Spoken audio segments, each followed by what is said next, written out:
اللہ سبحانہ و تعالیٰ کی سنت ہے کہ جس طرح کے حالات ہوتے ہیں اس طرح کی لیڈرشپ اللہ تعالیٰ پیدا کر دیتا ہے۔ یہاں گراؤنڈز ہونے چاہیے تھے، ہسپتال میں ادویات نہ ہونے کے برابر ہیں، ڈیلی یہاں پہ ایمرجنسی میں جھگڑے ہو رہے ہیں۔ اسلامیہ یونیورسٹی میں خواتین کا ایشو آپ کے سامنے ہے، وہ جو خلا ہے وہ کون پورا کرے گا؟ جہاں 2 لاکھ بہاولپور کے وسیب کے نوجوانوں کا روزگار وابستہ ہے۔ اعوذ باللہ من الشیطان الرجیم، بسم اللہ الرحمن الرحیم۔ ہزاروں کروڑوں درود السلام حضور اقدس صلی اللہ علیہ وآلہ وسلم اور ان کی آل کے لیے، ہزاروں کروڑوں درود السلام کربلا میں ان شہداء کے لیے جنہوں نے اپنی جانیں دے کر اسلام کو بقا بخشی۔ میں ہوں voice of Pakistan Ayaz Shah, digital magazine سے ہمارے ساتھ سید ذیشان اختر موجود ہیں، بہاولپور سے ممبر پنجاب اسمبلی کے لیے کھڑے ہوئے ہیں، جماعت اسلامی کے امیدوار ہیں، ٹکٹ ہولڈر ہیں، سید وسیم اختر کے جانشین کہلاتے ہیں۔ سب سے پہلے شکریہ ادا کرتے ہیں سر، آپ نے وقت دیا، تھینک یو سو مچ۔ جزاکم اللہ خیر جی، بہت شکریہ۔ سید صاحب، کیا سوجی پہلے تعلیمی دور، پھر اس کے بعد ملتان بہاؤالدین ذکریہ یونیورسٹی، پھر سعودیہ کے بعد ایک دم الیکشن میں؟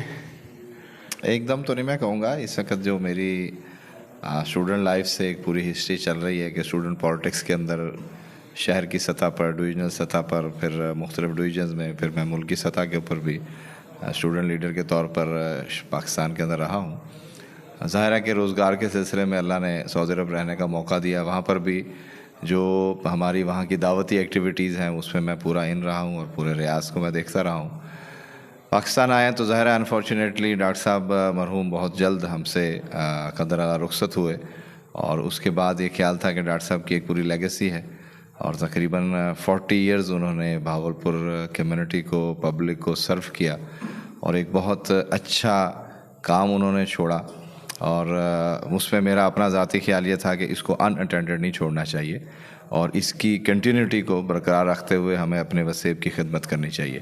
اسی تناظر کے اندر جو پھر باقی پارٹیز کی بھی کارکردگی ہمارے سامنے تھی، تو اس پہ پھر میں نے ڈیسائیڈ کیا کہ مجھے یہ کرنا ہے، اور پارٹی نے بھی، دوستوں نے بھی محبت کا جو ہے وہ اظہار کرتے ہوئے اس کے اوپر یکسوئی اختیار کی کہ ہمیں ڈاکٹر صاحب کے اس چھوڑے ہوئے کام کو کنٹینیو کرنا چاہیے، اور پھر اس کے بعد پھر ہم مسلسل پچھلے 5 سال سے اس وقت ہم بہاولپور کے اندر موجود ہیں۔ اور ظاہر ہے کہ ہمارا جو سیاسی ویژن ہے وہ صرف انتخابات کے دوران 3 یا 4 مہینے پہلے ایکٹیویٹی نہیں ہوتا، بلکہ ہم مستقل پبلک کے اندر رہتے ہیں، ان کی خوشی غمی میں رہتے ہیں، اور اسی کے اندر یہ الیکشن کا مارکا بھی آتا ہے۔ جیسے ڈاکٹر نذیر شہید کے جانے کے بعد خلا پور نہیں ہوا، ویسے سید وسیم اختر صاحب کے جانے کے بعد لگتا نہیں ہے جماعت میں ان کا خلا پور ہو سکے۔ آپ کیا ویژن لے کے آئے ہیں؟ آپ کا منشور کیا ہے؟ بہاولپور کے لیے کیا کریں گے؟ پہلی بات تو یہ ہے کہ کوئی فرد بھی کسی کی جگہ پہ خلا پور نہیں کر سکتا، اس لیے کہ ہر فرد کو اللہ نے اپنی صلاحیت کے ساتھ بھیجا ہوتا ہے۔ دوسری بات یہ ہے کہ ہم نے ان کے مشن کو آگے چلایا ہے۔ ظاہرہ فرد جو ہے وہ تو مختلف کیپیسٹی کا ہوتا ہے، اور یہ بھی ایک اللہ سبحانہ و تعالیٰ کی سنت ہے کہ جس طرح کے حالات ہوتے ہیں اس طرح کی لیڈرشپ اللہ تعالیٰ پیدا کر دیتا ہے، اور وہ لیڈرشپ اپنے کام کو کرنے کے بعد رخصت ہو جاتی ہے، اس کی جگہ کوئی اور لیڈر آ جاتا ہے۔ ویژن یہ ہے کہ ہم نے اس وقت جو بہاولپور کے اندر پورا پچھلے 7-8 سال کا ٹینیور اب دیکھا ہے، اس کے اندر ڈاکٹر سید وسیم اختر مرحوم رحمۃ اللہ علیہ کے بہت سے ایسے پروجیکٹس ہیں کہ جو اس بہاولپور کے اندر ان کی موجودگی کے اندر ہی ایگزیکیوٹ ہوئے، مکمل ہوئے، اور بہت سے ایسے نامکمل پروجیکٹس تھے کہ جن کے بجٹ اپرووڈ ہو گئے، سینکشنز ہوگی پنجاب گورنمنٹ سے بجٹ کی، لیکن اس کے بعد یہ ہوا کہ 7-8 سال کا جو ہمارا یہ تاریخ دور گزرا ہے، جس میں سو کالڈ جو نمائندے تھے انہوں نے بھی ڈیلیور نہیں کیا، نہ اس کو بادر کیا، اور حکومتی سطح پر گورنر صاحب بھی ہمارے یہاں پہ رہے ہیں، انہوں نے بھی بادر نہیں کیا۔ اور میں آپ کو ٹپس پہ گنوا دیتا ہوں، ہمارے پاس چلڈرن ہاسپٹل اپروو ہو گیا، یہاں پر اس کا بجٹ اپروو ہوا، وہ لیپس کر کے واپس چلا گیا، ظاہر ہے کہ یہ ہمارا نقصان ہوا۔ اسی طرح بن یونٹ اپروو ہوا، واپس چلا گیا۔ ستلج کے کنارے ایک بہت بڑی جھیل مصنوعی بنانی تھی، جس کے ذریعے سے بہاولپور کی پانی کی سطح جو خطرناک حد تک نیچے مستقل جا رہی ہے، اس کو بریک لگنی تھی، اس نے اوپر آنا تھا، وہ لیپس ہو گیا۔ انڈسٹریل زون اتنا بڑا یہاں پر ڈاکٹر صاحب کی کاوشوں سے بنا، سڑکیں بن گئیں، بجلی لگ گئی، لیکن وہ سنسان کا سنسان رہا، جہاں 2 لاکھ بہاولپور کے وسیب کے نوجوانوں کا روزگار وابستہ ہے۔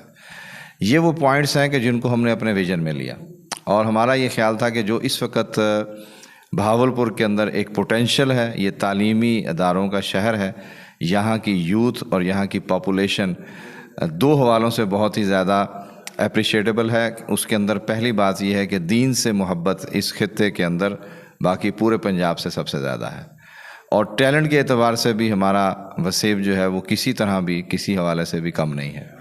تو اس دونوں سلسلوں کے حوالے سے ایک بہت بڑی یوتھ ہے کہ جس کو ہمیں کیٹر کرنا چاہیے ملک و ملت کے لیے، اپنے وطن کی خدمات کے لیے ان کو فیسیلیٹیٹ کرنا چاہیے. تو مختلف منصوبے ہیں ویژن کے اندر، اور اگر آپ اس کو کہیں تو میں اس کو تفصیل سے بھی بیان کر سکتا ہوں. لیکن آپ نے یوتھ کا ووٹ 60 سے 70% ہے. آپ کو نہیں لگتا پاکستان بننے سے پہلے ایک گراؤنڈ موجود تھا ڈرنک اسٹیڈیم، اس کے علاوہ بھی یہاں گراؤنڈز ہونے چاہیے تھے؟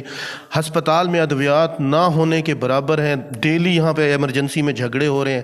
اسلامیہ یونیورسٹی میں خواتین کا ایشو آپ کے سامنے ہے، وہ جو خلا ہے وہ کون پورا کرے گا، اور بہاولپور کی نمائندگی کا حق کیسے ادا کیا جائے گا؟ ہم نے جب یہ اس مارکے کے اندر قدم رکھنے کا فیصلہ کیا تھا تو ہم نے اس کے اندر پورا ہوم ورک کیا ہے، اور ہم نے ایک پوری ورکنگ کے بعد اپنا ایک 16 پوائنٹس کا ایک منشور ڈیلیور کیا. اس کا ٹائٹل ہی جو ہماری اس پوری کمپین کا سلوگن یہ ہے کہ ہم بدلیں گے بہاولپور انشاءاللہ. اور اس کے اندر خاص طور پر نوجوانوں کے لیے میں کہوں گا کہ 2 ایسپیکٹس پہ ہم نے کام شروع کیا ہے. پہلی بات تو یہ ہے کہ ہمارے ویژن کے اندر یہ شامل ہے کہ شہر کے چاروں کونوں پر ہم سپورٹس کمپلیکسز بنوائیں گے، اور اس کو بنانے میں کوئی مشکل نہیں ہے. اور جو موجودہ ڈرنک اسٹیڈیم ہے اس کی فیسلٹیز کو مزید انہانس کریں گے، کیونکہ ابھی بھی پبلک سیکٹر سے لوگ ادھر جانے سے مشکل آ رہی ہے کہ یہاں پہ ایک انٹرنیشنل ٹریک کے نام پر انہوں نے ایک پورا گراؤنڈ ہمارا اس وقت بالکل بند کر دیا ہوا ہے، جہاں پر کرکٹ ہوتی تھی، جہاں لوگ آتے تھے. دوسرا ہمارا یہ ہے کہ جو آئی ٹی ہے آج کل یہ لیڈنگ ہے، پوری دنیا لیڈ کر رہی ہے. اس حوالے سے ہمارے 2 پروگرام ہیں. ایک پہلا پروگرام تو یہ ہے کہ جہاں یہ ٹیکنالوجی کالج ہے، ہمارا خیال یہ ہے کہ جس طرح عرفہ کریم ٹاور لاہور کے اندر ایک آئی ٹی کا ہے، ہم یہاں آئی ٹی ٹاور بنائیں گے، اور اس کے اندر اپنے وسیب کے نوجوانوں کو، ڈویژن سے نوجوان آئیں گے، وہ یہاں پر آئی ٹی کے کورسز کریں گے. دوسرا ہم نے کراچی کے اندر الخدمت کے تحت جو ہے وہ بنو قابل کا پروگرام کیا ہے، لاہور میں کیا ہے، اسلام آباد میں کیا ہے، اور انشاءاللہ بہاولپور میں بھی ہم نے اس کو لانچ کیا. پائلٹ پروجیکٹ ہم کر چکے ہیں، وہ صرف طالبات کے لیے کیا ہے. ہم نے 150 سلیکٹڈ اسٹوڈنٹس تھیں، ادھر سے 17% لینے والا 2/3 اکثریت کا دعویٰ کرتا ہے، اور پورے 100% پاکستان کے سیاہ و سفید کا مالک ہو جاتا ہے. اس کو بھی تو ایڈریس کرنے کی ضرورت ہے. جہاں تک پی ٹی آئی کے دوست ہیں وہ بالکل ہمارے رابطے میں ہیں، اور ہم نے ان سے کہا ہے کہ بھی آپ کے لیے ایک مشکل وقت ہے. ویسے تو جب آپ اس لیکچر گرفتاریوں میں مدد کی آپ نے ان کی؟ میں نے گرفتاریوں میں مدد نہیں کی. میں آپ کے سامنے یہ بات کرتا ہوں کہ یہاں پہ آج سے 3 مہینے پہلے بینرز لگ گئے پورے شہر کے اندر کہ جناب یہ، اور فوٹوز کے اوپر بوٹوں کے نشان تھے. پوری مرکزی قیادت ایک پولیٹیکل پارٹی ہے، اس کا جو بھی جرم ہے، لیکن نہ ہمارے ایتھکس ہمیں اجازت دیتے ہیں، نہ پاکستان کی ثقافت ہمارے معاشرے کی، نہ ہمارا دین اجازت دیتا ہے کہ آپ اس طرح سے کسی کی فوٹو کے اوپر بوٹ لگا کے تذلیل کریں. میں نے فرسٹ ہینڈ یہاں پر اپنی بیان بھی دیا، ویڈیو بیان بھی ریکارڈ کروایا، اور مجھے بہت جگہوں سے فون آئے کہ آپ نے جو ہے وہ بیان دیا اور یہ ٹھیک نہیں ہے. میں نے کہا جو میں سمجھتا ہوں کہ ایک پولیٹیکل سناریو نہیں گئی ہوگی کہ کہیں آپ ان کے بھی نہیں، میں نے ایسی بات نہیں کی. میں نے یہ بات کی ہے کہ دیکھیں اس وقت جو پولیٹیکل سناریو ہے، ہمیں اس کو اس حد تک نہیں کر دینا چاہیے کہ ہم ایک دوسرے کی شکل دیکھنے سے بھی بیزار ہو جائیں. یہ پولیٹیکل ہارمونی جو ہمارے بزرگ گزرے ہیں، آپ بھی دیکھتے رہتے ہیں، 70s کی سیاست دیکھیں، بے شک آپ کا بہت سخت اختلاف ہے، لیکن نظریات کی بنیاد پر ہے، شخصیات کی بنیاد پر نہیں ہے، اور آپ کی لاجکس کی بنیاد پر ہے. ایک دوسرے کو برداشت کرنا، ایک دوسرے کو ملنا. یہ جو پچھلے کچھ ٹینیور کے اندر ہمارے پاس عدم برداشت کا جو ایک فیکٹر آیا ہے، اس کو کس نے انگیز کیا ہے، کس لیڈر نے کیا ہے، وہ بھی ہمارے سامنے ہے. یہ پالیٹکس کے اندر نہیں ہونا چاہیے، بلکہ ہمارے معاشرے کے اندر یہ ہونا ہی نہیں چاہیے. یہ تو خوبصورتی ہے کہ آپ مختلف نظریات کے لوگ ہیں، لیکن اپنے وطن کے لیے ہم اکٹھے ہیں، ہم بیٹھے ہیں. میں آپ کو ایک مثال دے دیتا ہوں. میرا ایوب خان اور مولانا سید ابو العلا مودودی رحمۃ اللہ علیہ کتنی سخت جنگ ہے، اور ایک دوسرے کے حوالے سے. لیکن جب مولانا یہاں سے فلائی کر کے جاتے ہیں اور ہیتھرو ایئرپورٹ پہ اترتے ہیں، صحافی وہاں پہنچتے ہیں کہ مولانا پاکستان کے بارے میں آپ کا یہ، انہوں نے کہا بھی میں پاکستان کے کام پاکستان چھوڑا ہوں، یہاں میں پاکستان کا ریپرزنٹیٹو ہوں، اپنی فوج کا نمائندہ ہوں، اپنی عوام کا نمائندہ ہوں. جو میرا جھگڑا ہے وہ پاکستان میں، یہاں میرا کوئی جھگڑا نہیں ہے. بات یہ ہے کہ آپ نیچرل ہارمونی پیدا کریں، ایک دوسرے کو برداشت کریں، ایک دوسرے سے اختلاف کریں، کرنا چاہیے. اور پی ٹی آئی کے دوستوں کو بھی ہم نے یہ بار بار کروایا ہے، میسج کیا ہے کہ اگر آپ کے ساتھ یہ ظلم ہے، یہ مشکل ہے، ہم اس کو سمجھتے ہیں کہ ایسا نہیں ہونا چاہیے. ساماؤ اب چیزیں چل رہی ہیں. پہلے جب 2018 میں ہوا تو ظاہر ہے وہ دوسری پارٹی کی طرف تھا، ٹھیک ہے اتنا سنگین نہیں ہوا ہوگا، لیکن اس وقت ان کو جو ہے وہ سپریس کر کے آپ کو موقع دیا گیا. آج آپ کو سپریس کر کے ان کو موقع دیا جا رہا ہے. اس وقت بھی اس کو کنڈم کرنا چاہیے تھا کہ سب کو برابری کی بنیاد کے اوپر آپ کو پبلک کو ایڈریس کرنے، پبلک تک پہنچنے کی اجازت دینی چاہیے. اور اس وقت بھی ہم نے پی ٹی اے کے اپنے بھائیوں سے کہا ہے کہ آپ کے لیے ہماری کھلی آپشن ہے. ہم پی ڈی ایم کا حصہ کبھی بھی نہیں رہے ہیں، اور ظاہر ہے کہ ان کی جو ایکچوئل اوریجنل اپوزیشن ہے وہ جماعت اسلامی نے کی ہے. ٹھیک ہے، 1 سیٹ کے ساتھ ہے، 2 سیٹ کے ساتھ ہے، لیکن 1 اور 2 سیٹ کا مسئلہ نہیں ہے. آج بھی جماعت اسلامی جب اعلان کرتی ہے، پاکستان کا کوئی گاؤں، کوئی شہر، کوئی چوک ایسا نہیں ہے کہ جہاں پر ہمارا کارکن نکل کے اپنے امیر کی پکار پر فلسطین کا ایشو ہو، سیلاب کا ایشو ہو، کسی اور ایشو کے اوپر نکل کے آتی ہے. پورے پاکستان میں جماعت اسلامی کا واحد امیدوار ہوتا ہے جس پہ کوئی کرپشن اور بدعنوانی کا الزام نہیں لگتا. سب سے زیادہ کامیابی جماعت اسلامی کو تربیت کے میدان میں ملی ہے، جبکہ سب سے زیادہ توجہ ان کی الیکشن کے میدان میں ہوتی ہے. تربیت پہ فوکس نہیں کرنا چاہیے. بچپن سے سنتے آئے ہیں 60,000 کارکن ہیں، اراکین ہیں پورے پاکستان میں. یہ 60 سے 80,000 کب ہوں گے؟ یا 400 رکن ہیں بھاولپور میں، یہ 400 سے 800 کب ہوں گے؟ کیا تربیت کے مقام پہ زیادہ فوکس نہیں کرنا چاہیے؟ ہماری زیادہ توجہ الیکشن کے اوپر ہوتی ہے جماعت کی توسط سے. اور آخری سوال اس کے بعد کروں گا. اچھا نہیں، ایسا نہیں ہے. دیکھیے کہ جو جماعت کی دعوت اور فکر ہے نا جی، ہمارا کوئی مسلک کی بنیاد پر یہ سسٹم نہیں ہے، نہ ہی ہمارا کوئی صرف پولیٹیکل سسٹم ہے. یہ سواری ارریلیونٹ ہے جب ہم کہتے ہیں کہ آپ سیاسی ہیں یا آپ تربیتی یا دینی ہیں.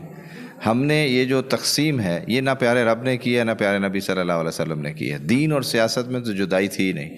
جب قرآن کو آپ نے اقتدار سے علیحدہ کیا تو یہ بحثیں شروع ہو گئی کہ بھی دین علیحدہ ہے اور دنیا علیحدہ ہے. نہیں، جماعت کی زیادہ کامیابی تربیت میں ہوئی. نہیں، میں یہ سمجھتا ہوں آپ کو نہیں لگتا کہ جماعت کا جو دیکھیں رکن ہوتا ہے وہ ہمیشہ کھڑا رہتا ہے؟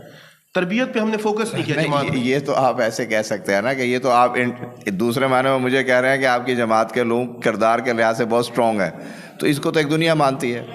میں تو آج تربیت پہ ہی کرنا چاہیے تھا، پھر تربیت کر کے ہی سیاسی میدان میں انقلاب برپا کرنا چاہیے. نہیں، دیکھیں یہ متھ نہ پیارے نبی صلی اللہ علیہ وسلم کی سنت سے ہے. جب تک آپ میدان کارزار میں نہیں نہ ہوں گے آپ کی تربیت نہیں ہو سکتی. تربیت خانقاہوں کے اندر بیٹھ کے یا کسی بند کمرے میں نہیں ہو سکتی. تربیت تو معاشرہ کرتا ہے. جب آپ کسی چیز کو کلیم کرتے ہیں نا کہ ہم یہ کرنا چاہتے ہیں، تو جو معاشرہ ہے وہ آپ کو ایسے مانجتا ہے جیسے کوچی جو ہے نا وہ برتن کو مانجتی ہے، کوئی داغ دھبا رہنے نہیں دیتی ہے.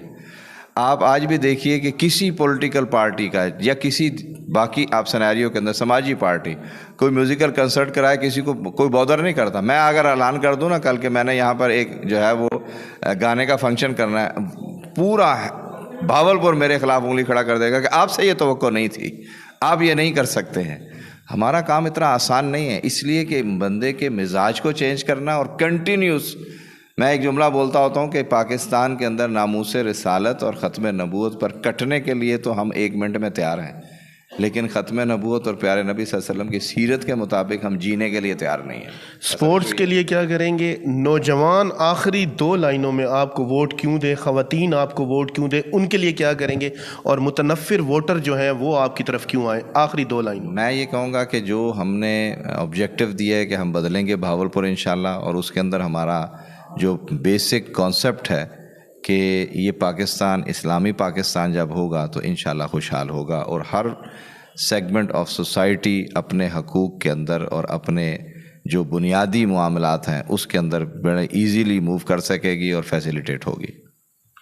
مجھے بھی ضد ہے کہ ان بجلیوں سے کھیلوں گا، جلا کے راکھ جو کرتی ہے آشیانوں کو، انہی کے دم سے ہے شہروں میں رونقیں لوگوں، دعائیں دیجیے ان سر پھرے جوانوں کو. سید وسیم اختر کے جانشین سید ذیشان اختر ہمارے ساتھ بات کر رہے تھے. ایسے ہی ہمیں دیکھتے رہیں، ہماری ویڈیو کو لائک کر دیں، شیئر کر دیں اور بہت سارے کمنٹ کر دیں. پاکستان زندہ باد.